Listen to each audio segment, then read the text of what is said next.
जय श्री राधे कृष्णा। आप सभी का हमारे YouTube चैनल पर बहुत बहुत स्वागत है। आइए आज सुनते हैं बृहस्पतिवार व्रत की कथा।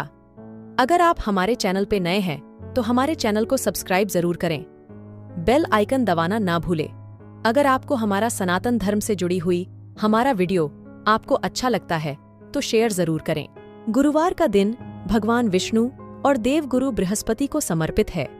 इस दिन भगवान विष्णु के साथ बृहस्पति देव की भी पूजा की जाती है। मान्यता है कि गुरुवार के दिन भगवान विष्णु की पूजा आराधना और व्रत करने से भगवान विष्णु जल्द ही प्रसन्न हो जाते हैं। साथ ही बृहस्पति देव की कृपा से जातक के सारे कार्य सुगम हो जाते हैं। बृहस्पति को सबसे बड़ा ग्रह माना जाता है। ये देवताओं के भी गुरु कहे जाते हैं। इनकी कृपा से विवाह के मार्ग में आने वाली बाधाएं दूर हो जाती हैं। यदि आप भी सुखद गृहस्थ जीवन, नौकरी, धन और उच्च शिक्षा चाहते हैं तो गुरुवार के दिन आपको बृहस्पति देव की पूजा जरूर करनी चाहिए। पूजा के साथ ही इस दिन कुछ उपाय भी करने चाहिए। गुरुवार व्रत करने से बृहस्पति देवता प्रसन्न होते हैं। यह व्रत अत्यंत फलदायी है। अग्निपुराण के अनुसार अनुराधा नक्षत्र युक्त गुरुवार से आरंभ करके 7 गुरुवार व्रत करने से बृहस्पति ग्रह की हर पीड़ा से मुक्ति मिलती है। तो आइए सुनते हैं बृहस्पतिवार व्रत की कथा। प्राचीन काल की बात है। किसी राज्य में एक बड़ा प्रतापी और दानी राजा राज करता था। वह प्रत्येक गुरुवार को व्रत रखता एवं भूखे और गरीबों को दान देकर पुण्य प्राप्त करता था। परंतु यह बात उसकी रानी को अच्छी नहीं लगती थी। वह न तो व्रत करती थी, न ही किसी को एक भी पैसा दान में देती थी और राजा को भी ऐसा करने से मना करती थी। एक समय की बात है, राजा शिकार खेलने के लिए वन चले गए थे। घर पर रानी और दासी थीं। उसी समय गुरु बृहस्पति देव साधु का रूप धारण कर राजा के दरवाजे पर भिक्षा मांगने आए। साधु ने जब रानी से भिक्षा मांगी तो वह कहने लगी, हे साधु महाराज, मैं इस दान और पुण्य से तंग आ गई हूँ। आप कोई ऐसा उपाय बताएं जिससे कि सारा धन नष्ट हो जाए और मैं आराम से रह सकूं। बृहस्पति देव ने कहा, हे देवी, तुम बड़ी विचित्र हो। संतान और धन से कोई दुखी होता है। अगर अधिक धन है तो इसे शुभ कार्यों में लगाओ। कुंवारी कन्याओं का विवाह कराओ। विद्यालय और बाग बगीचे का निर्माण कराओ, जिससे तुम्हारे दोनों लोग सुधरें। परंतु साधु की इन बातों से रानी को खुशी नहीं हुई। उसने कहा कि मुझे ऐसे धन की आवश्यकता नहीं है जिसे मैं दान दूं और जिसे संभालने में मेरा सारा समय नष्ट हो जाए। तब साधु ने कहा, यदि तुम्हारी ऐसी इच्छा है तो मैं जैसा तुम्हें बताता हूँ तुम वैसा ही करना। गुरुवार के दिन तुम घर को गोबर से लीपना, अपने केशों को पीली मिट्टी से धोना, केशों को धोते समय स्नान करना, राजा से हजामत बनाने को कहना, भोजन में मांस मदिरा खाना, कपड़ा धोबी के यहाँ धुलने डालना। इस प्रकार 7 बृहस्पतिवार करने से तुम्हारा समस्त धन नष्ट हो जाएगा। इतना कहकर साधु रूपी बृहस्पति देव अंतर्ध्यान हो गए। साधु के अनुसार कही बातों को पूरा करते हुए रानी को केवल 3 बृहस्पति। इस प्रकार 7 बृहस्पतिवार करने से तुम्हारा समस्त धन नष्ट हो जाएगा। इतना कहकर साधु रूपी बृहस्पति देव अंतर्ध्यान हो गए। साधु के अनुसार कही बातों को पूरा करते हुए रानी को केवल 3 बृहस्पतिवार ही बीते थे कि उसकी समस्त धन संपत्ति नष्ट हो गई। भोजन के लिए राजा का परिवार तरसने लगा। तब एक दिन राजा ने रानी से बोला कि हे रानी, तुम यहीं रहो, मैं दूसरे देश को जाता हूँ, क्योंकि यहाँ पर सभी लोग मुझे जानते हैं, इसलिए मैं कोई छोटा कार्य नहीं कर सकता। ऐसा कहकर राजा परदेश चला गया। वहां वह जंगल से लकड़ी काट कर लाता और शहर में बेचता। इस तरह वह अपना जीवन व्यतीत करने लगा। इधर राजा के परदेश जाते ही रानी और दासी दुखी लगी। एक बार जब रानी और दासी को 7 दिन तक बिना भोजन के रहना पड़ा तो रानी ने अपनी दासी से कहा, हे दासी, पास ही के नगर में मेरी बहन रहती है। वह बड़ी धनवान है। तू उसके पास जा और कुछ ले आ, ताकि थोड़ी बहुत गुजर बसर हो जाए। दासी रानी की बहन के पास गई। उस दिन गुरुवार था और रानी की बहन उस समय बृहस्पतिवार व्रत की कथा सुन रही थी। दासी ने रानी की बहन को अपनी रानी का संदेश दिया, लेकिन रानी की बड़ी बहन ने कोई। तो रानी ने अपनी दासी से कहा, हे दासी, पास ही के नगर में मेरी बहन रहती है। वह बड़ी धनवान है। तू उसके पास जा और कुछ ले आ, ताकि थोड़ी बहुत गुजर बसर हो जाए। दासी रानी की बहन के पास गई। उस दिन गुरुवार था और रानी की बहन उस समय बृहस्पतिवार व्रत की कथा सुन रही थी। दासी ने रानी की बहन को अपनी रानी का संदेश दिया, लेकिन रानी की बड़ी बहन ने कोई उत्तर नहीं दिया। जब दासी को रानी की बहन से कोई उत्तर नहीं मिला तो वह बहुत दुखी हुई और उसे क्रोध भी आया। दासी ने वापस आकर रानी को सारी बात बता दी। सुनकर रानी ने अपने भाग्य को कोसा। उधर रानी की बहन ने सोचा कि मेरी बहन की दासी आई थी, परंतु मैं उससे नहीं बोली, इससे वह बहुत दुखी हुई होगी। कथा सुनकर और पूजन समाप्त करके वह अपनी बहन के घर आई और कहने लगी, हे बहन, मैं बृहस्पतिवार का व्रत कर रही थी। तुम्हारी दासी मेरे घर आई थी, परंतु जब तक कथा होती है तब तक न तो उठते हैं और न ही बोलते हैं, इसलिए मैं नहीं बोली। कहो दासी क्यों गई थी? रानी बोली, बहन, तुमसे क्या छिपाऊं, हमारे घर में खाने तक को अनाज नहीं था। ऐसा कहते कहते रानी की आंखें भर आईं। उसने दासी समेत पिछले 7 दिनों से भूखे रहने तक की बात अपनी बहन को विस्तार पूर्वक सुना दी। रानी की बहन बोली, देखो बहन, भगवान बृहस्पति देव सबकी मनोकामना को पूर्ण करते हैं। देखो, शायद तुम्हारे घर में अनाज रखा हो। पहले तो रानी को विश्वास नहीं हुआ, पर बहन के आग्रह करने पर उसने अपनी दासी को अंदर भेजा तो उसे सचमुच अनाज से भरा एक घड़ा मिल गया। यह देखकर दासी को बड़ी हैरानी हुई। दासी रानी से कहने लगी, हे रानी, जब हमको भोजन नहीं मिलता तो हम व्रत ही तो करते हैं, इसलिए क्यों न इनसे व्रत और कथा की विधि पूछ ली जाए ताकि हम भी व्रत कर सकें। तब रानी ने अपनी बहन से बृहस्पतिवार व्रत के बारे में पूछा। उसकी बहन ने बताया, बृहस्पतिवार के व्रत में चने की दाल और मुनक्का से विष्णु भगवान का केले की जड़ में पूजन करें तथा दीपक जलाएं, व्रत कथा सुने और पीला भोजन ही करें। इससे बृहस्पति देव प्रसन्न होते हैं। व्रत और पूजन विधि बताकर रानी की बहन अपने घर को लौट गई। 7 दिन के बाद जब गुरुवार आया तो रानी और दासी ने व्रत रखा। घुड़साल में जाकर चना और गुड़ लेकर आईं, फिर उससे केले की जड़ तथा विष्णु भगवान का पूजन किया। अब पीला भोजन कहाँ से आए, इस बात को लेकर दोनों बहुत दुखी थे। चूंकि उन्होंने व्रत रखा था, इसलिए बृहस्पति देव उनसे प्रसन्न थे। इसलिए वे एक साधारण व्यक्ति का रूप धारण कर 2 थालों में सुंदर पीला भोजन दासी को दे गए। भोजन पाकर दासी प्रसन्न हुई और फिर रानी के साथ मिलकर भोजन ग्रहण किया। उसके बाद वे सभी गुरुवार को व्रत और पूजन करने लगी। बृहस्पति भगवान की कृपा से उनके पास फिर से धन संपत्ति आ गई, परंतु रानी फिर से पहले की तरह आलस्य करने लगी। तब दासी बोली, देखो रानी, तुम पहले भी इस प्रकार आलस्य करती थी। तुम्हें धन रखने में कष्ट होता था, इस कारण सभी धन नष्ट हो गया, और अब जब भगवान बृहस्पति की कृपा से धन मिला है तो तुम्हें फिर से आलस्य होता है। रानी को समझा। रानी को समझाते हुए दासी कहती है कि बड़ी मुसीबतों के बाद हमने यह धन पाया है, इसलिए हमें दान पुण्य करना चाहिए, भूखे मनुष्यों को भोजन कराना चाहिए और धन को शुभ कार्यों में खर्च करना चाहिए, जिससे तुम्हारे कुल का यश बढ़ेगा, स्वर्ग की प्राप्ति होगी और पितृ प्रसन्न होंगे। दासी की बात मानकर रानी अपना धन शुभ कार्यों में खर्च करने लगी, जिससे पूरे नगर में उसका यश फैलने लगा। जो तुमने बृहस्पतिवार की कहानी के बारे में पूछा है, वह इस प्रकार है। प्राचीन काल में एक बहुत ही निर्धन ब्राह्मण था। उसके कोई संतान न थी। वह नित्य पूजा पाठ करता, उसकी स्त्री न स्नान करती और न किसी देवता का पूजन करती। इस कारण ब्राह्मण देवता बहुत दुखी रहते थे। भगवान की कृपा से ब्राह्मण के यहाँ एक कन्या उत्पन्न हुई। कन्या बरी होने लगी। प्रातः स्नान करके वह भगवान विष्णु का जप करती, बृहस्पतिवार का व्रत भी करने लगी। पूजा पाठ समाप्त कर पाठशाला जाती तो अपनी मुट्ठी में जौ भर के ले जाती और पाठशाला के मार्ग में डालती जाती। लौटते समय वही जौ स्वर्ण के हो जाते तो उनको बीनकर घर ले आती।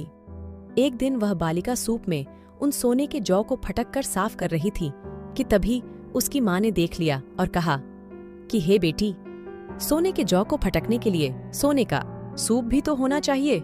दूसरे दिन गुरुवार था। कन्या ने व्रत रखा और बृहस्पति देव से सोने का सूप देने की प्रार्थना की। बृहस्पति देव ने उसकी प्रार्थना स्वीकार कर ली।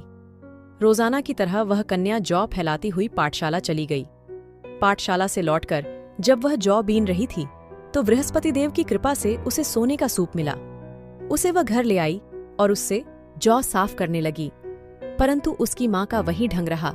एक दिन की बात है, कन्या सोने के सूप में जब जौ साफ कर रही थी, उस समय उस नगर का राजकुमार वहां से निकला। कन्या के रूप और कार्य को देखकर वह उस पर मोहित हो गया।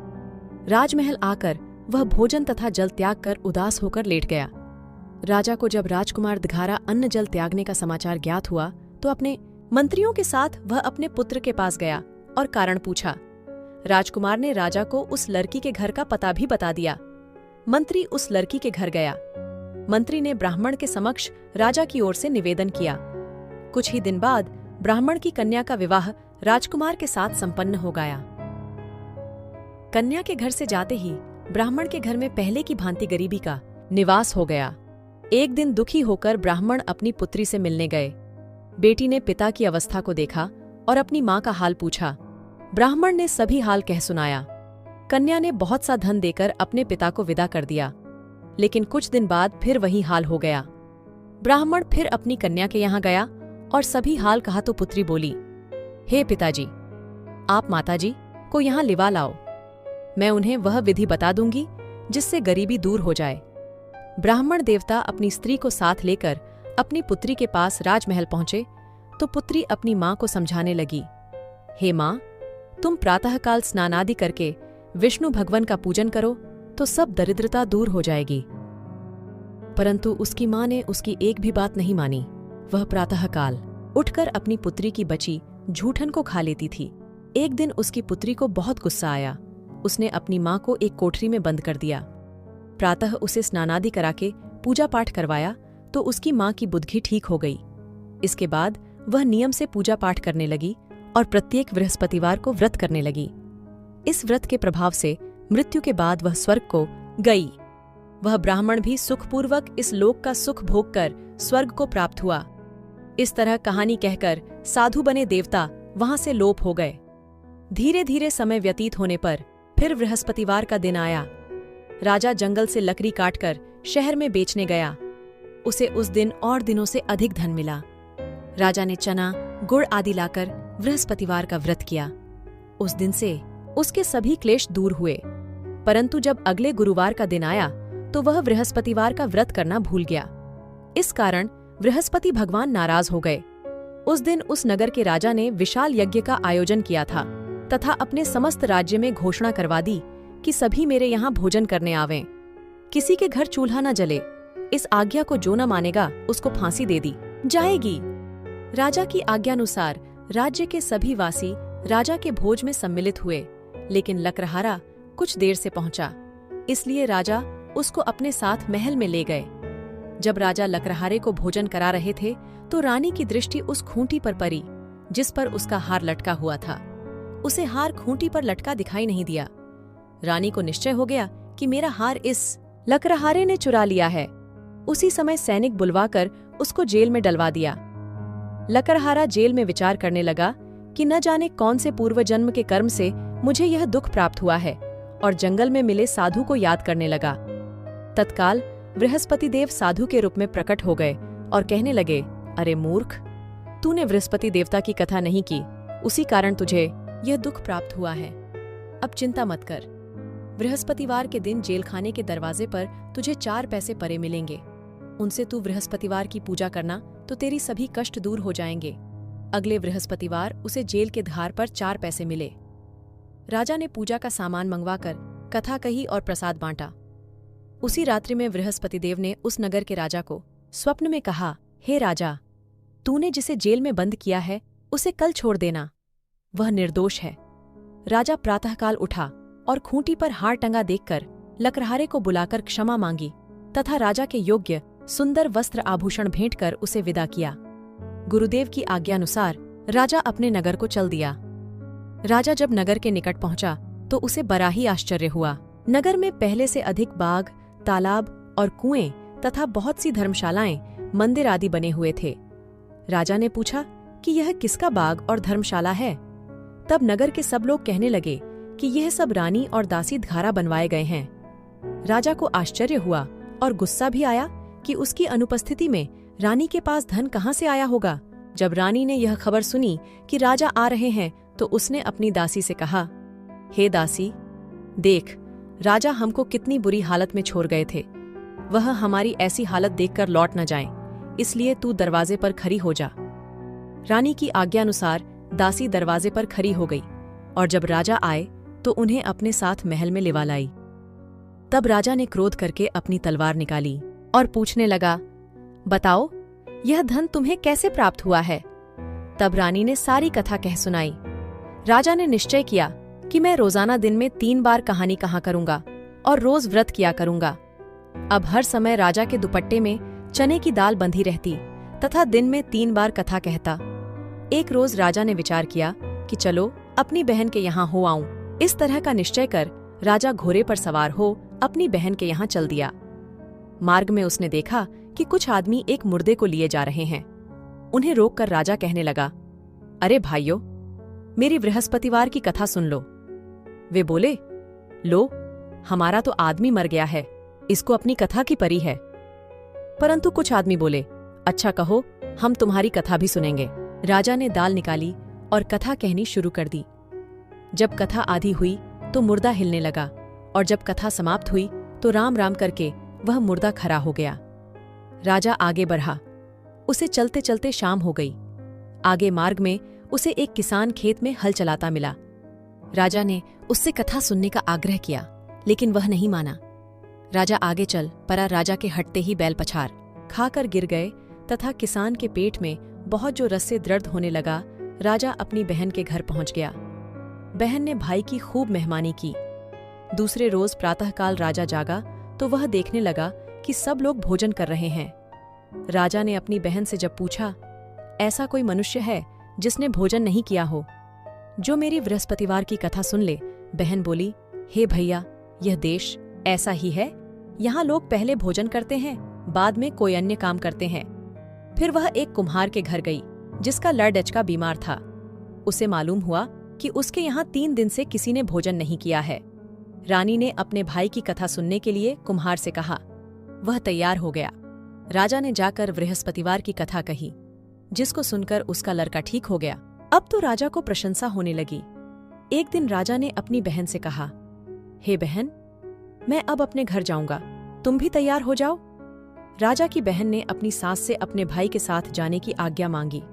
सास बोली, हाँ चली जा, मगर अपने लड़कों को मत ले जाना, क्योंकि तेरे भाई के कोई संतान नहीं होती है। बहन ने अपने भाई से कहा, हे भैया, मैं तो चलूंगी, मगर कोई बालक नहीं जाएगा। अपनी बहन को भी छोड़कर दुखी मन से राजा अपने नगर को लौट आया। राजा ने अपनी रानी से सारी कथा बताई और बिना भोजन किए वह शैया पर लेट गया। रानी बोली, हे प्रभु, बृहस्पति देव ने हमें सब कुछ दिया है, वे हमें संतान अवश्य देंगे। उसी रात बृहस्पति देव ने राजा को स्वप्न में कहा, हे राजा, उठ, सभी सोच त्याग दे, तेरी रानी गर्भवती है। राजा को यह जानकर बड़ी खुशी हुई। 9वें महीने रानी के गर्भ से एक सुंदर पुत्र पैदा हुआ। तब राजा बोला, हे रानी, स्त्री बिना भोजन के रह सकती है, परंतु बिना कहे नहीं रह सकती। जब मेरी बहन आए तो तुम उससे कुछ मत कहना। रानी ने हाँ कर दी। जब राजा की बहन ने यह शुभ समाचार सुना तो वह बहुत खुश हुई तथा बधाई लेकर अपने भाई के यहाँ आई। रानी ने तब उसे आने का उलाहना दिया।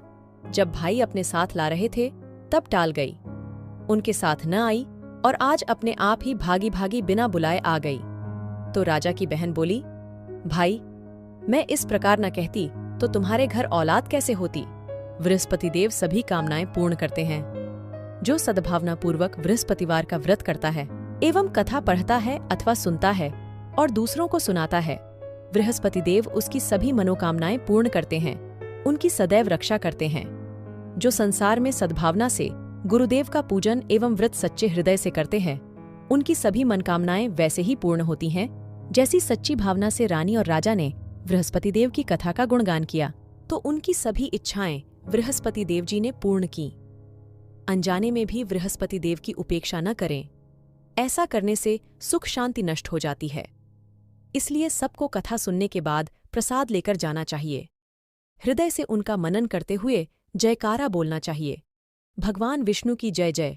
श्री हरि राधे राधे।